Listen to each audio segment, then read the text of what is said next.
Hi, Lorne Brown here, Doctor of Traditional Chinese Medicine, and my practice is in Vancouver, British Columbia, Canada. It's called AcuBalance Wellness Center, acubalance.ca, and I get the privilege to interview pioneers, thinkers in the health field. And today I got Dr. Vanessa Lapointe, best-selling author. She's a registered psychologist.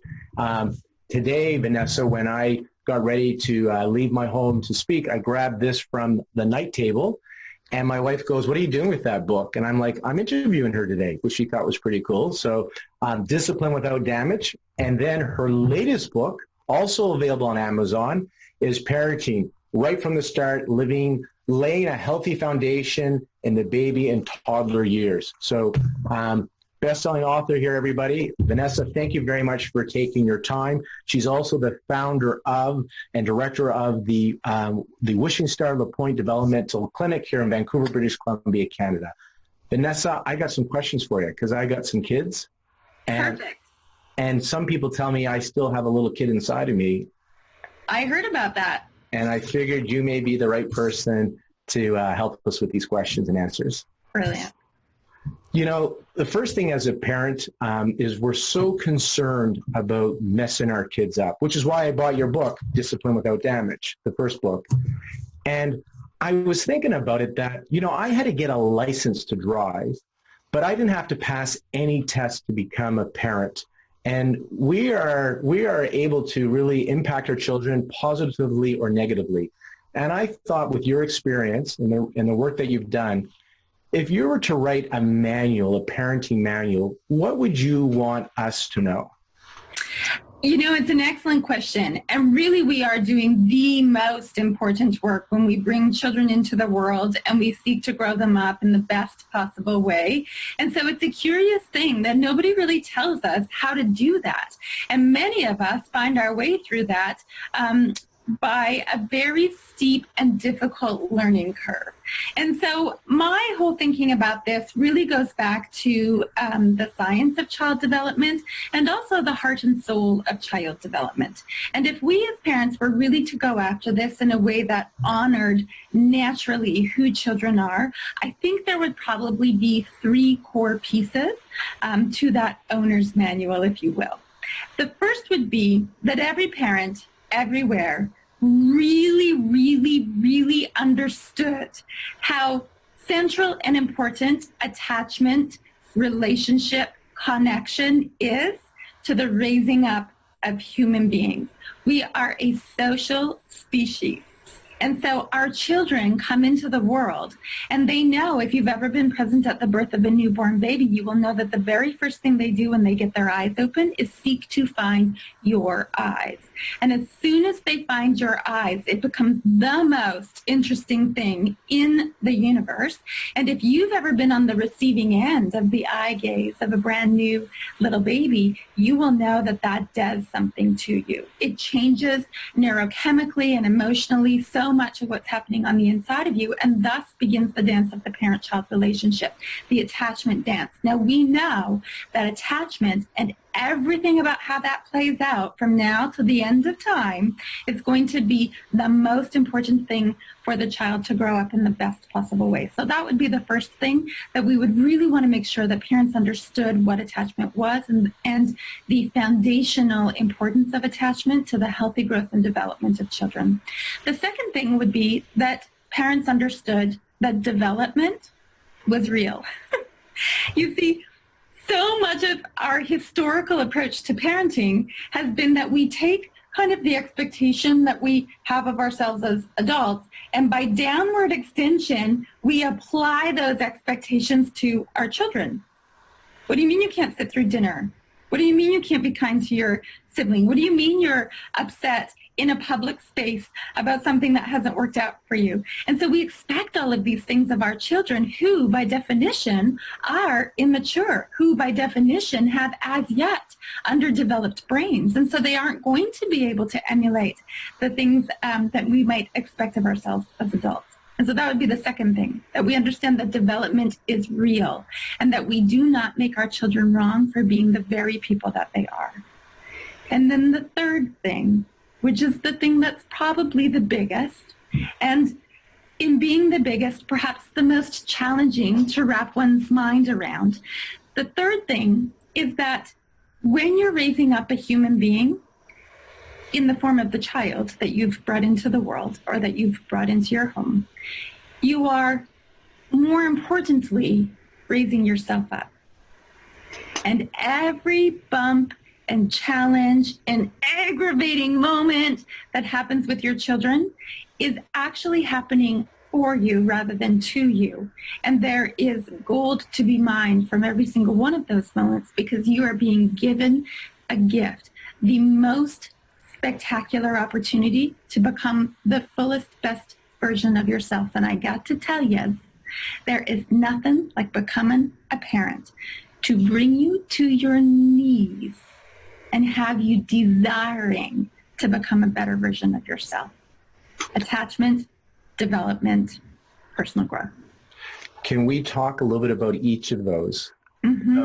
One of them, for some of the listeners, can you kind of go into a little bit the difference between this developmental versus behaviorist? Because I know I was raised by behaviorists, and for everybody, for full transparency, Vanessa and I go to a really cool conscious circle by Gila Golub, and so I've gotten to see the incredible wealth of information experience that you bring to that group on parenting. And I know for us, attachment and connection, it's kind of a language we're familiar with and have understood. But I think a lot of people are still thinking my kid needs to behave a certain way. Like you said, you're trying to force this adult on your child. Like, don't have an explosion in the grocery store. You need to, don't make fun of your little brother or your little sister. So can you talk a little bit about the difference, and then again, touch a little bit on the significance, why attachment is so important?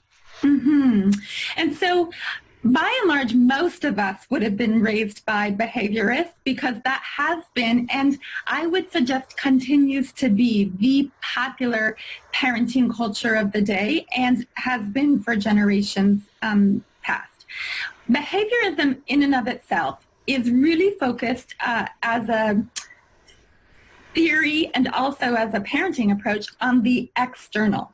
And so I don't like my child's behavior. It's loud, it's inconvenient, it's embarrassing, it doesn't fit with my idea of who I want them to become. So I'm going to get rid of that behavior. So it focuses on the outside. I don't like it, I make it go away. And so successful parenting, if there was such a thing, would then have us arriving at the conclusion that if you're a successful or good parent, you've been able to rid your child of that behavior. And so you start to use techniques or tools or strategies that have your children behaving well, even if that means that you are provoking a fear-based response on the inside of them, that your children are seeking to behave well for you because they're frightened of you or they're frightened of a consequence that you could bring to bear on their lives. And so they work to shut themselves down in the service of pleasing you. Problematically, that does not take into account the internal needs of the child. Now, it is also true, and I think to honor all parents, that we now know better, which means we must do better. We didn't always understand how important it was to honor internally what is happening for our children, but we understand that now. And beyond that, the circumstances around us, we're not in the middle of a world war. We're not in the middle of a famine. We're not in the middle, mostly, of an economic crisis. And so we are able to step into a higher version of ourselves and really take stock of the needs of our children. And that perhaps stances us very nicely to the second part of your question. What is behaviorism? Behaviorism is we're just concerned with behavior. We don't like it, we change it. It doesn't matter what the cost is, we just change it. And you mentioned if they start to fear you because you're trying to have them behave a certain way, have you seen this in your practice then, that these children will stuff their emotions inside? And is this part of the epidemic we see with child cutting themselves, suicide, joining gang, drug addictions? Is this part of this issue that they're not getting their attachment needs met and this is their way of trying to do so? That's right. So behaviorism, almost by definition, has us rejecting the attachment needs of our children. And in fact, very often in a behaviorist approach, we use our children's need for attachment against them. So we put them into a timeout in order to get them to behave well. What's a timeout? Well, a timeout is a break in connection. You will be away from me. You will be banished to that naughty mat or that timeout step or the thinking chair, which we call it to make ourselves feel better. You're going to be banished over to that, and you will not or may not be in my presence until you decide to do my bidding. So we actually take the thing that they need the very most, which is connection with us, and we put it on the line in the name of good behavior. So we weaponize their most foundational need, and we use it against them. And that would be sort of the hallmark of a behaviorist kind of approach. And in my practice, I'm seeing grown-ups, and in my practice, I use energy psychology and hypnosis. So a lot of the issues seem to be stemming from their childhood, these issues that have shown up in their childhood, and now they're presenting as adults. So we have this great opportunity to help these children grow up, as you said, in a developmental environment versus a behaviorist environment. Right. And we know that if everything were to play out exactly as nature intended, then roughly in the first 6-ish years of life on the planet, children would develop their deepest sense of attachment with their primary attachment figures, typically their parents. And if those first 6 years play out really beautifully, then we have cleared the path for that child physically and soulfully to develop exactly as intended. However, when there's hiccups or ruptures or break in the bond or other things are happening in those first 6 years, what we see is that growth becomes stunted. So just because you are walking around physically in the form of an adult, it doesn't mean you made it past, let's say, your 3rd year. And if you got stuck at the 3rd year, like something happens developmentally for you in your primary attachment relationships as a young child that was significant around the 3rd year or in the first 3 years, then what we know, and this is the work of Dr. Gordon Neufeld, is you're going to be stuck at something that we call belonging and loyalty. That means that internally you will be running a program which has you perpetually in pursuit of the experience of belonging and feeling a loyalty from the people that you belong to. And so where do we see that playing out in our culture? Well, that's what gang culture is. Gang culture is people who are in pursuit of belonging and loyalty. And because we know that that attachment relationship is what calms the inner alarm system, if you are constantly having to stuff your attachment needs in order to serve the primary attachment people in your world, then you're going to end up with a lot of stuffed alarm. And stuffed alarm has to leak out somehow, some way. And so then we see self-harm. Then we see really extraordinary challenges in our adult relationships. Then we see across our society a divorce rate that's approaching 60%. Then we see all of these mental health issues that are arising in adolescence and into adulthood. And in many, many cases, we can trace all of that back to how you had your attachment needs met or not in the first years of life. It makes me think of one of my kids. I had 2 kids, and the reason I had to have 2 is because I messed up the first one so bad. I hadn't read your book yet, and I was like, I got to have a second child to see if I can do this right again. But with my first one, we did the ferberization. We didn't do it with the second. The first one, we separated the bedrooms. And when he was older, when he still wanted to crawl into our bed, he slept on his own, he said something that was so profound. This is early years of talking, so close to 3 years old, right? When he was talking sentences. He said, "Why do I have to sleep alone? You and mommy don't sleep alone." And I thought about it that we get these kids out of our beds, and then we spend our whole lives as adults trying to find somebody to share a bed with us. Right. And so I'm curious, though, I'm assuming, but I'm curious from your perspective, is it okay if parents sleep with their kids? Is that part of the connection, or are you also thinking that they should be on their own in their beds? What's your thought on that? Well, I always encourage parents to, from a place inside of themselves, arrive at their own conclusion about whether they're going to co-sleep or however they're going to approach sleep. I wrote about sleep quite extensively in my book, Parenting Right from the Start, because this is a really significant area where children can suffer a lot of wounding in the early years.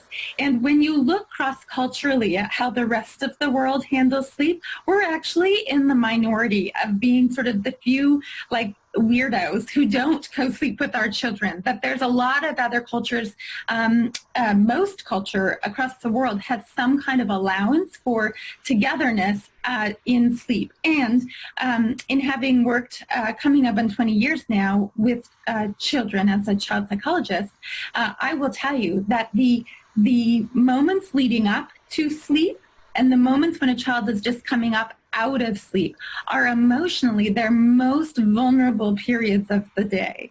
And so that they would have the restful leaning in stance of being able to have their parent close to them, whether that's physically or figuratively, is a beautiful thing to gift our children. Now, that will play out in every home as it needs to play out. Nothing in the universe is random, and everything will be perfectly imperfect. So whatever form it was that's taken in your home, it is what it was supposed to be.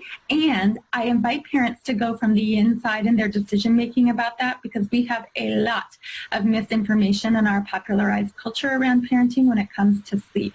And you are seeing more generally the kind of mainstream medical bodies are starting to come online with the concept. My children are now 12 and 15 years of age, and when my 15-year-old was a baby, I happened to be working in research at a big university and was co-located with somebody who was is a sleep expert internationally, and she told me, get that baby out of your room. You don't want him sleeping in your bed when he's 16. You get him out of your room now. He was a newborn.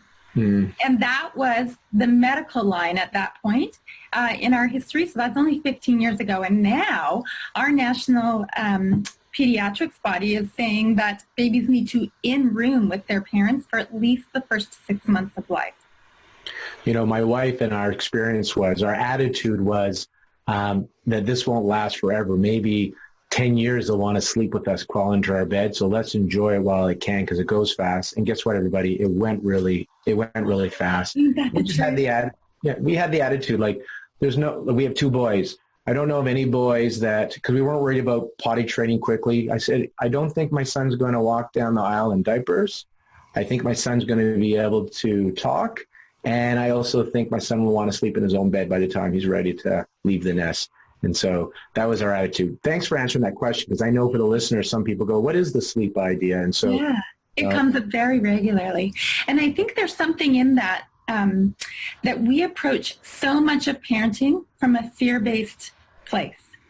And so what you were just saying, like, I'm not really worried that my kid's going to walk down the aisle in diapers. I'm not concerned that as an adult, he's still going to be wanting to crawl into bed with us. And that takes us back to that, those 3 things: attachment, development, and personal growth. When we can just get, like, development is going to happen.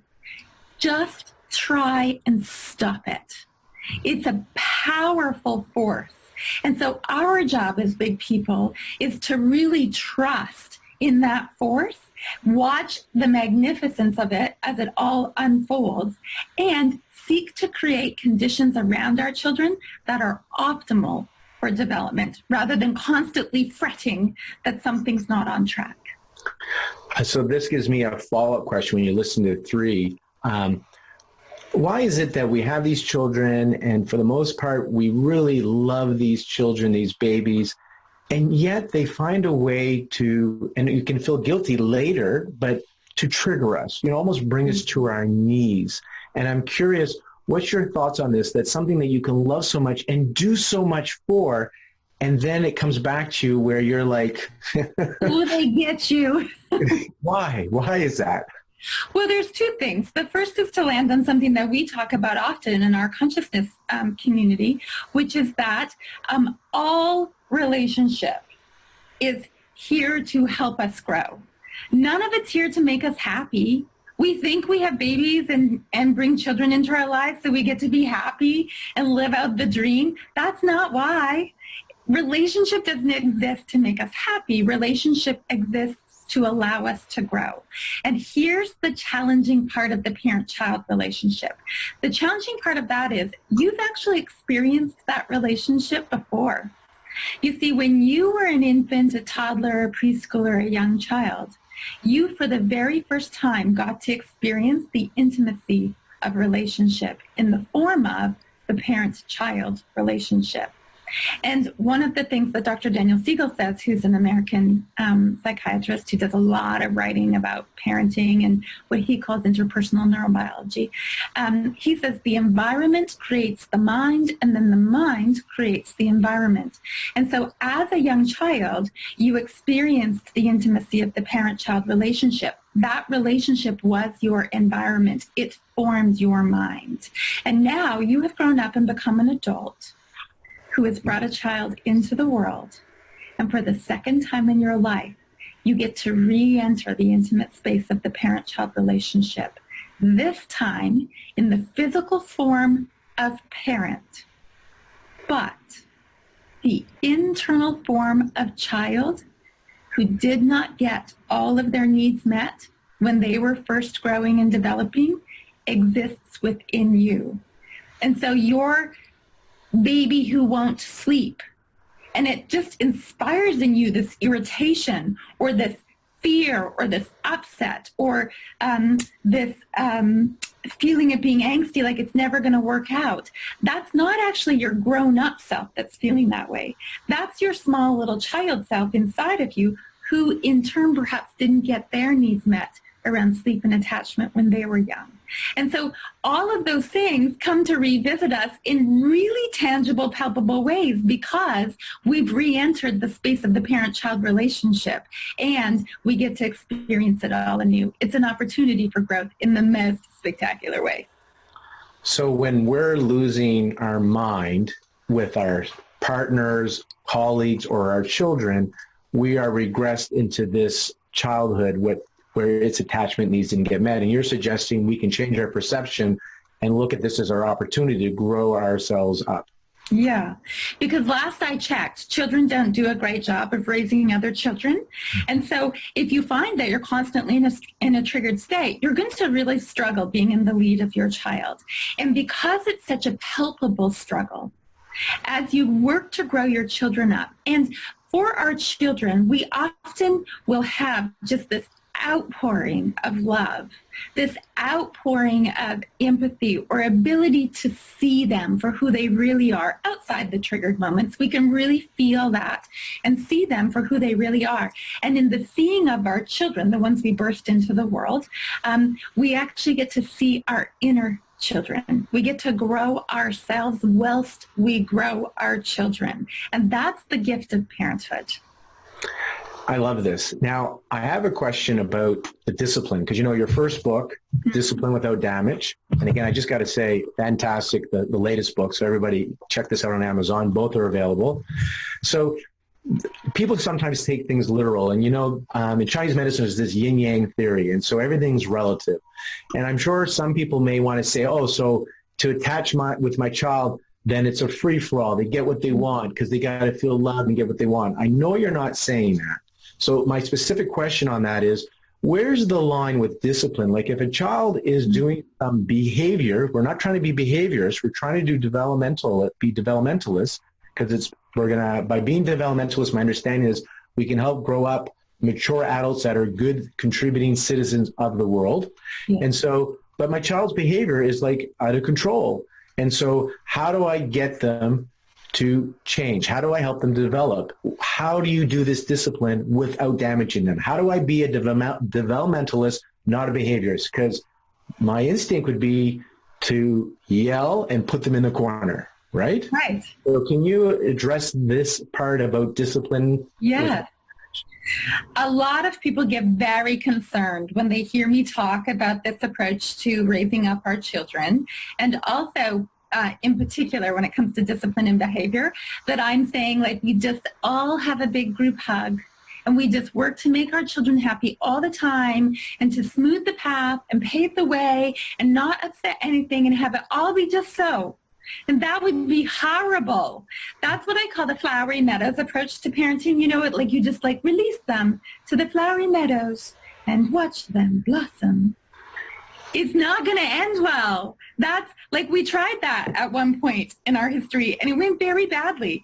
And so the trick to discipline without damage, discipline that has at its heart a connection, attachment focused kind of foundation, is to find the balance between being both firm and kind, where you're able to be in the lead. You're a capable guide for your child. You are defining boundaries and rules and norms and expectations, and you're able to not only define them, but also hold them in appropriate ways, soft, kind ways when the going gets tough.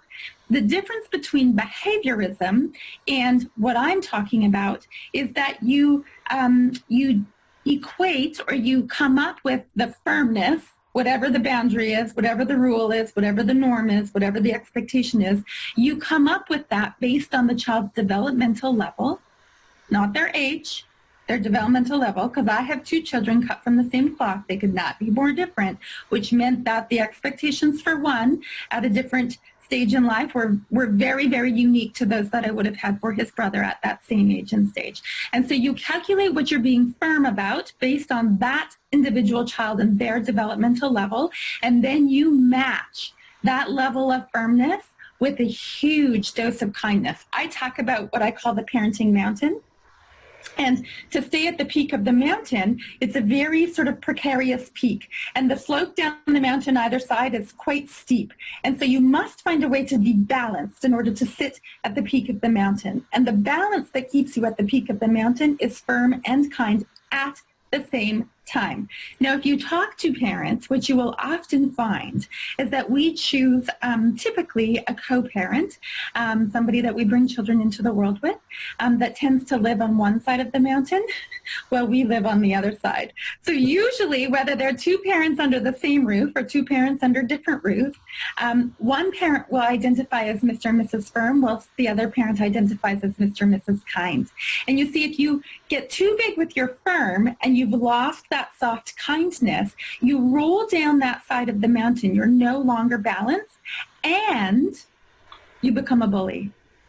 But if you go too big with your kind and you don't bring your children into an adaptive place, meaning that you're not having them come to terms with the things in life that cannot be changed and find a way to adapt and flex to those situations, your children don't get the opportunity then to develop resilience. So you've become too big with your kind. You've lost that firm side. You roll down the kind side of the mountain and you become this like weeble wobbly jellyfish kind of parent who has no backbone. That's equally terrifying to your children.